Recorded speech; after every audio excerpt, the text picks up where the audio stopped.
Hi, this is Ed Del Castillo, director on Rise of the Argonauts, and today we're going to talk about the immersive game experience.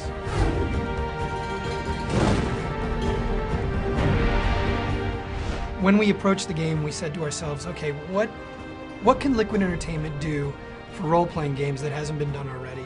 And the most significant thing that we came up with was get rid of all the menus. Get rid of all the ROLL playing and replace that with ROLE playing.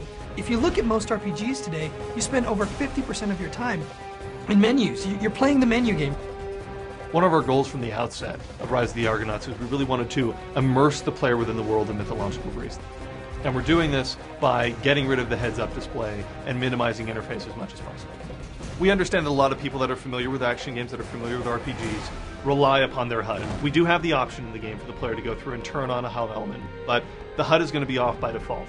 You don't need to have a health bar in combat because you can see Jason taking damage on his person as you're going through. As Jason becomes wounded, you'll see cuts and nicks and everything else appear on his body.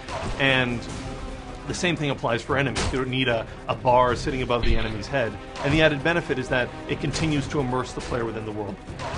We want you to see everything. We don't believe that plus 2% to hit is cool.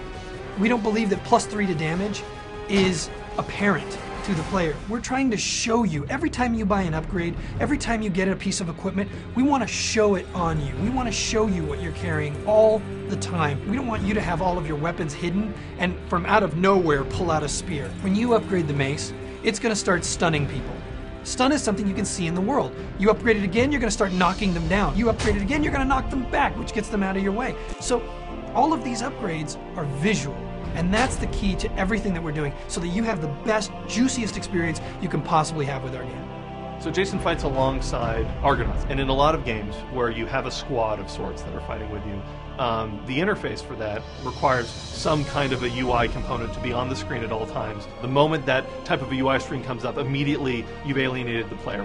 So what we've done instead is we want to give the player the feeling of you're fighting alongside these guys. So all of the Argonauts have behaviors that encourage Jason, that encourage the player to go through and coordinate with them in a seamless way. You don't need to go through and open up a crazy menu system and say, Hercules, move to this location, perform this action. Herc's going to take care of all that for you. It's just a matter of you going through, seeing the opportunity, and then going through and executing upon it. I'm Charlie Price, lead designer at Liquid Entertainment, talking about the immersive experience that is Rise of the Argonauts. Be sure to check it out, fall 2008, Xbox 360, PS3, and PC.